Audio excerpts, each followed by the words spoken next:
discussion. Well, thank you, Michael, and thank you to all of you for being here for this conversation, but most importantly, thanks to our two fireside chatters today. We're incredibly fortunate to have two people right at the nexus of the issues, debates, and questions around how Canada integrates more effectively and more quickly an increasing number of immigrants and temporary foreign workers, and how we can rise to that challenge. Because this is an area in which pretty much everyone in this room is already engaged and exercised, I'm going to turn over to each of our fireside chatters for a few introductory remarks to set the scene about what they're thinking about on this question, and then move into interactive conversation. I should highlight our talk is going to be cut short by about 5 minutes to get the entire program back onto schedule. So if you have questions, please do start logging them now on the Slido app, and we'll be sure to get to them. So first off, over to you, Deputy Minister Fox. Okay, great. Well, I'll try to keep it short so we can get to some questions and answers. But merci beaucoup de m'accueillir aujourd'hui. C'est un vrai plaisir d'être avec vous. I think we were giving the topic of immigration and integration, and I think that's probably been, I joined the department back in July at a time where we were faced with very serious service challenges and backlogs, and we've been doing a lot of work not only to respond to that and be more nimble in our programming, but also think about what is the immigration system of the future and what does the country needs, and integration is a big part of that. We have a big ambitious commitment when it comes to permanent residence. By 2025, the country will welcome 500,000 new permanent residents, and that is the largest number that we have seen and almost doubled what we had in 2015. But it is not just about permanent residents. We have a temporary resident program that is uncapped, that is seeing volumes like we've never seen them before. So just last year alone, 600,000 work permits, 800,000 study permits. And to this point in the year, just to give you a sense of scale and growth, last year at this time, we were at about 180,000 applications in the system for students, and already in April, we're at 240,000. So we are seeing that continued rise, which means a challenge for the department to both be more nimble and have technology help us in the processing of these visa applications, because we know that our brand takes a hit when we can't do that efficiently.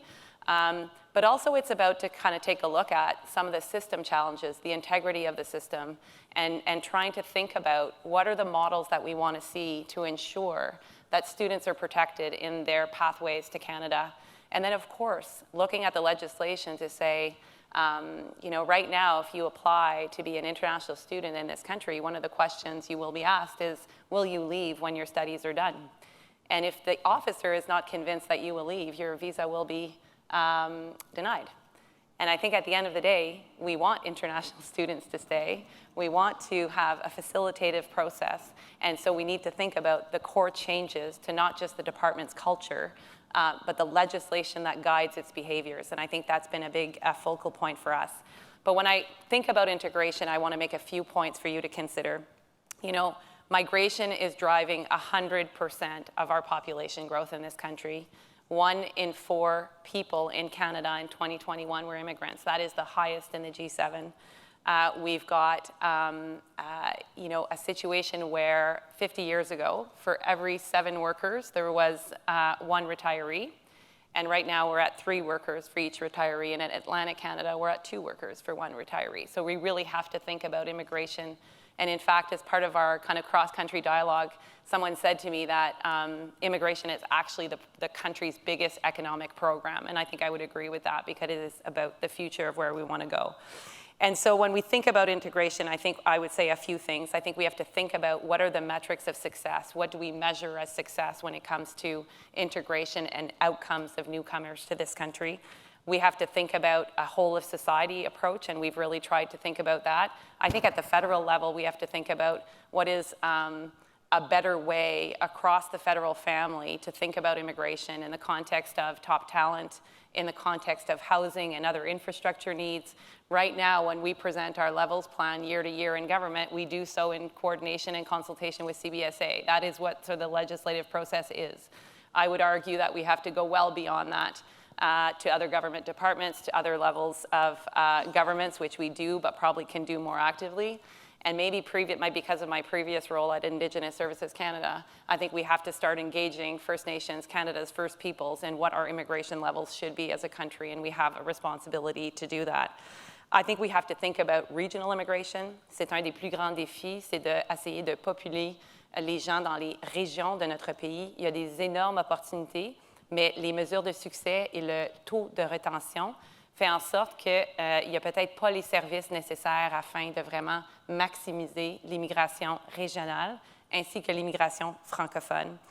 The last 2 points I will make is one, I think sometimes, when you work in large organizations, you tend to forget about people.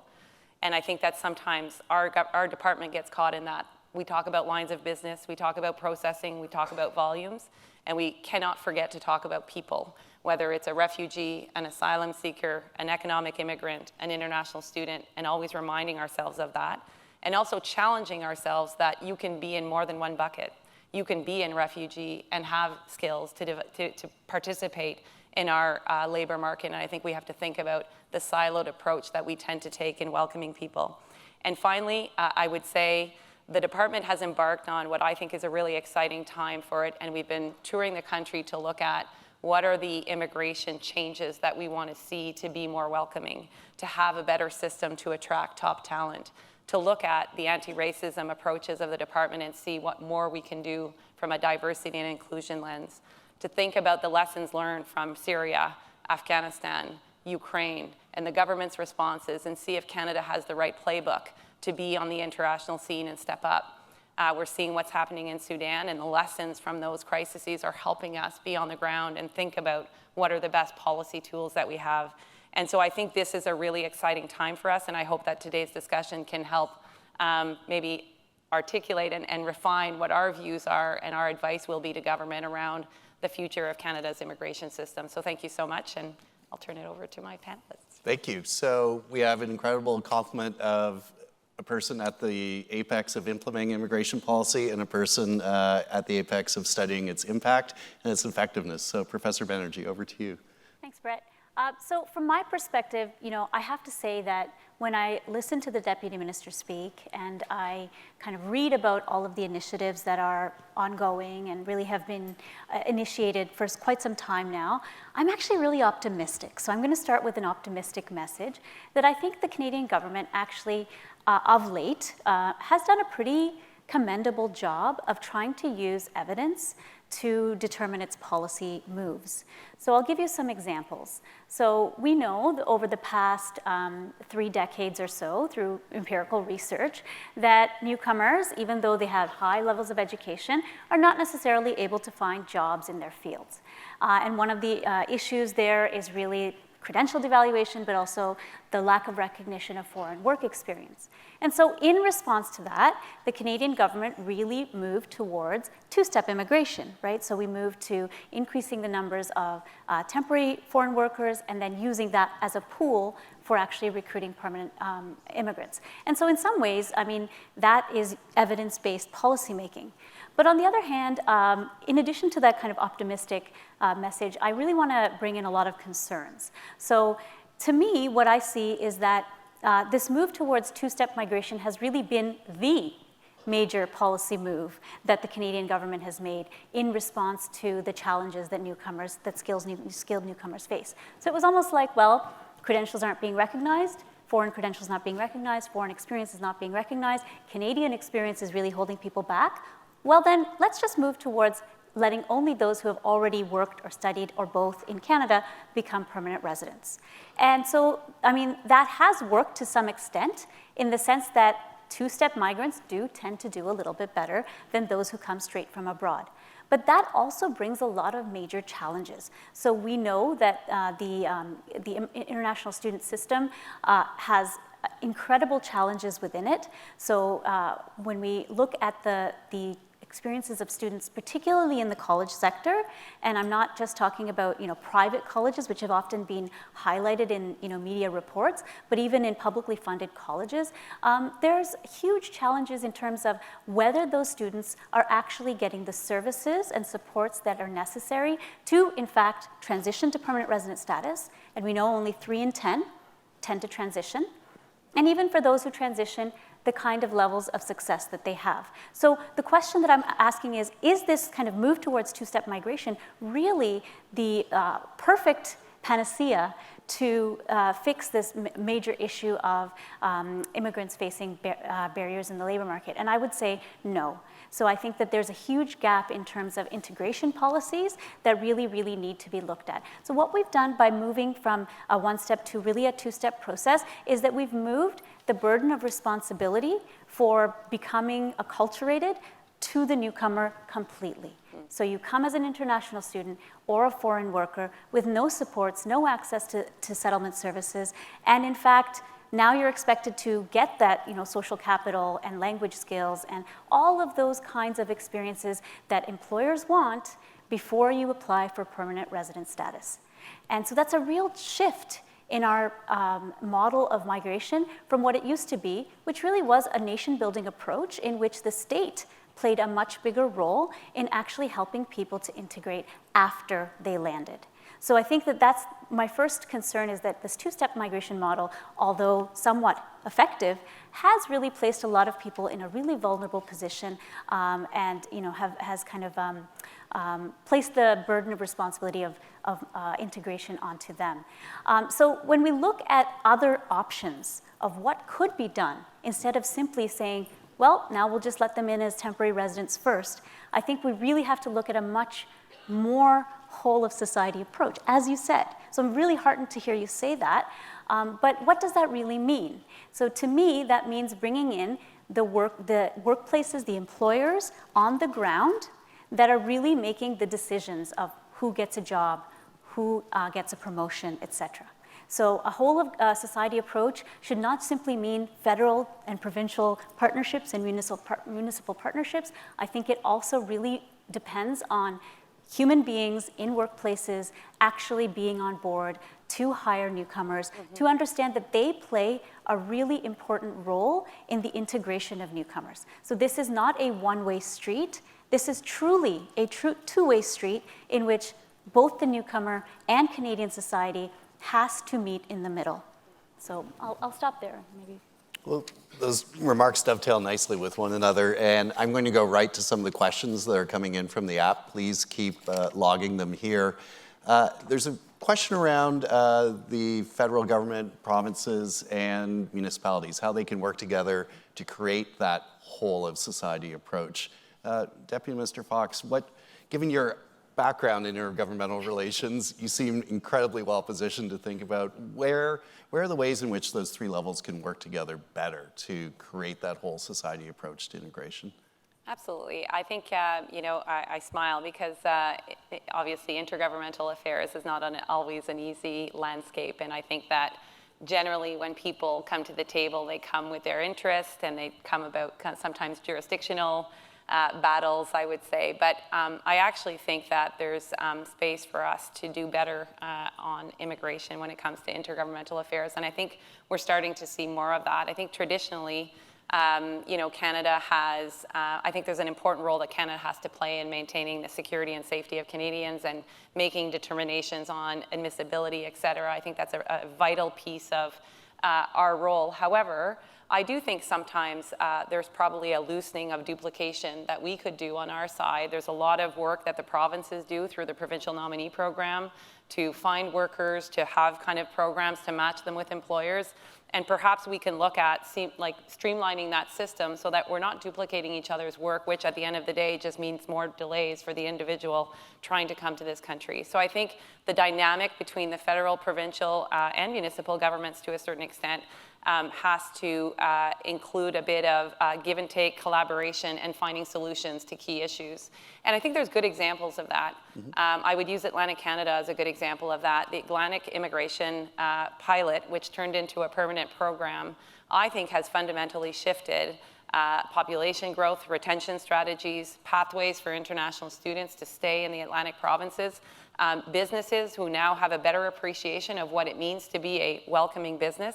When I was out in Atlantic Canada, I remember someone saying to me, you know, Canada is very friendly, but we're not welcoming to immigrants, and there's a difference. And that stuck with me because welcoming takes a lot more effort. It takes sustained culture changes. It takes investment.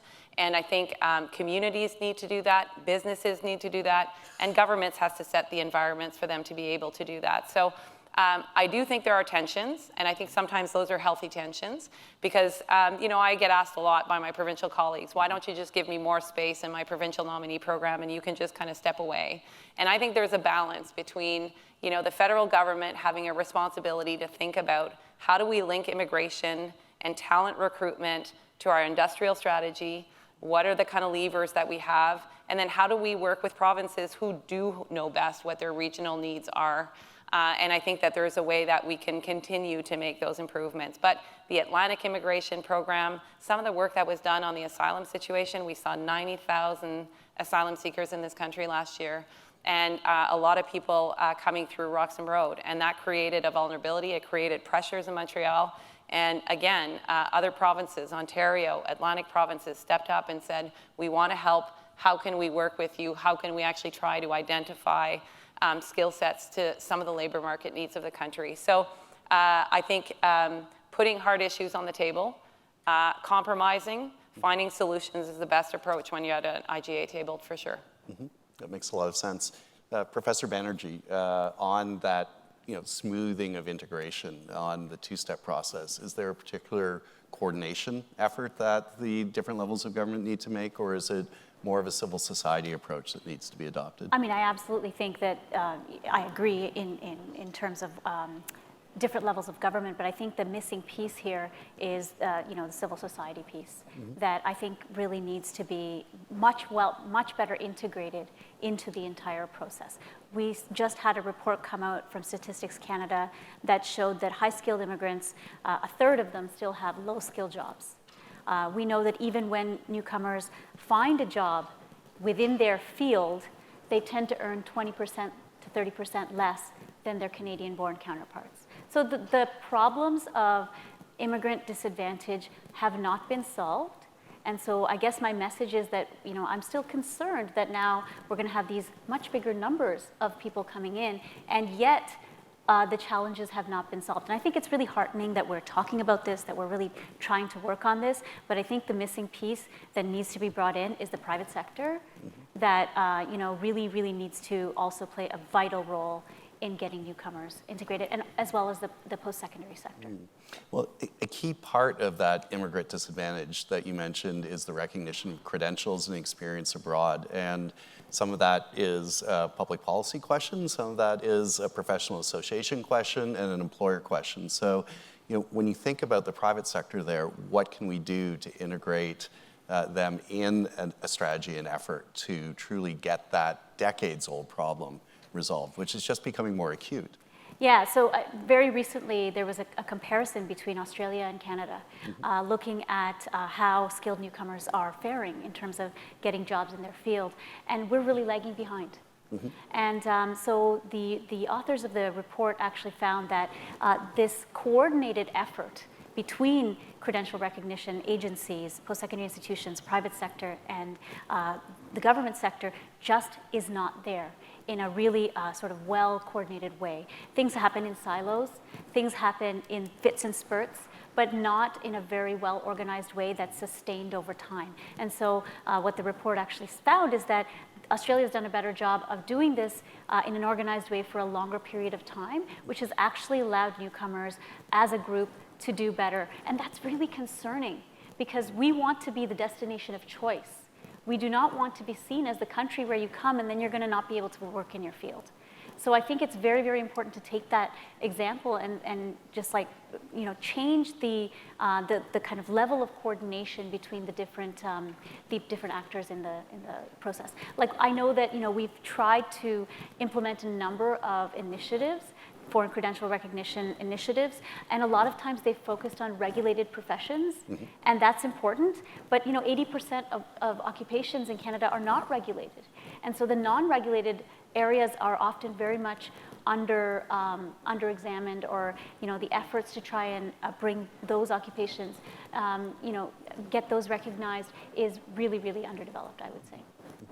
And is there a federal perspective on that? Because so much of that happens at the provincial level. How does the Canadian government interface on the credentials issue? Yeah, it's probably one of the most kind of frustrating conversations, right? I think I think people have an expectation that Canada gets this right, and I would say that you're right. There's a federal role, there's a provincial role, there's a municipal role, there's the accrediting bodies, there's the colleges and universities, there's the employers that actually do the hiring on the ground, and so.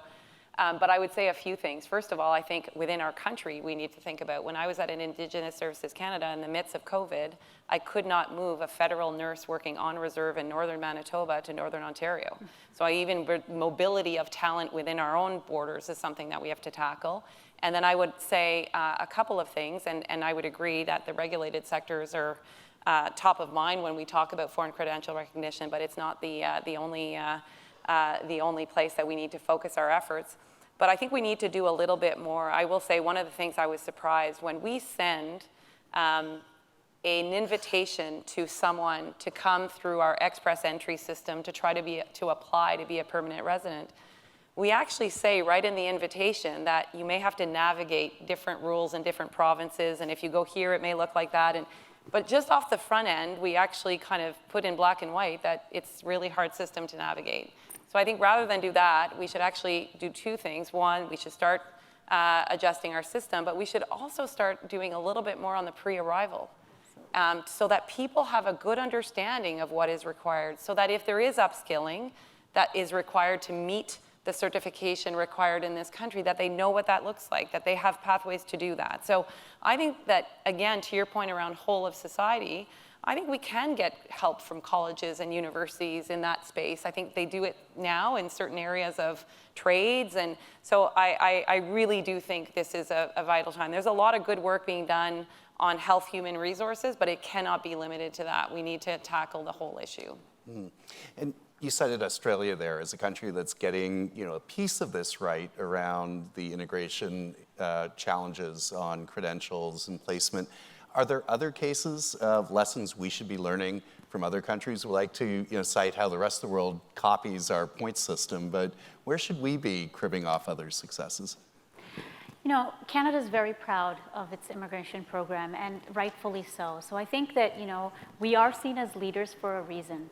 It's a pretty bleak world out there when it comes to immigration. In a lot of places, of course, around the world, people are still trying to be kept out rather than being invited in. So I think that we do have kind of a leadership role to play here. I think Australia, New Zealand, obviously the American system is often cited, but there are a lot of problems with the American high-skilled immigration system as well. So I'm not going to say that there are these other countries that are doing a fantastic job. I think Australia is an example of one that's actually excelling, but we have a real opportunity to be the world leader here. And I don't want to see us fail, especially with the huge numbers of people that are going to be coming in. Mm-hmm. Mm-hmm. Are there lessons you're looking to? Interesting. So just a funny anecdote, when Minister Fraser and I met with the Minister of Australia, he said to us that his mandate when he became the minister was to be better than Canada. So there is competition out there, and people are paying attention, and you can see the latest Australia plan, the UK plan for talent recruitment. They're being more bold, they're pushing the boundaries. Some of them are using our express entry system and making it even better. So we have to think about how do we innovate, how do we kind of keep pace. So I think that's one definite point I would make. The second is I really appreciate your point, because when we talk in Canada about immigration, if we're at an FPT table, there's a lot of criticism about the state of the immigration system. But when you travel abroad, it feels a lot better, because people actually look and say, this is one of the best ecosystem that exists. And I would say that's the not-for-profit, on the ground settlement supports, the language training, the YMCAs, the small groups that do, in my view, pretty heroic work every single day, and especially as of late, when you think about the pressures of Ukrainian arrivals, Afghan arrivals, and asylum seekers, all in a very short period of time. These organizations are stretched, but the beauty of it is there is that great ecosystem. And the last thing I would note is we've been giving a lot of thought to what does it take to kind of bring people out of Toronto, Vancouver, Montreal. 1 in 3 immigrants land and stay here In Ontario, it's 95% retention rate, whereas Saskatchewan is like lower than 65. So when we think about what does it take to be a welcoming community, New Zealand has a pretty good model of here are the criteria that a community needs to meet in order to actually successfully welcome newcomers and keep the retention rates and have that integration that we've been talking about. So I think there are little models like there that we can try to look at and apply within our context. And I think that linking to business, not-for-profit, and government has to be a part of that. So one last question, because we are at time. We've only really talked about temporary foreign workers in the tacit sense as part of the two-step process. How should we be thinking more intentionally about that uncapped portion of our migrant system? Because we're very focused on permanent residents, but the number of temporary residents dwarfs the numbers coming in for a permanent basis. Yeah, I mean, I think this is the area that I'm most concerned about, to be honest with you. I think that in many ways, employers are looking at the international education system, even international students, as a source of temporary foreign workers. And this is concerning on so many levels, particularly for newcomers. So those who've come in permanently over the past 10 years are already struggling. And so when you think about this growth of temporary foreign workers and uncapped source of international students, who's it going to hurt?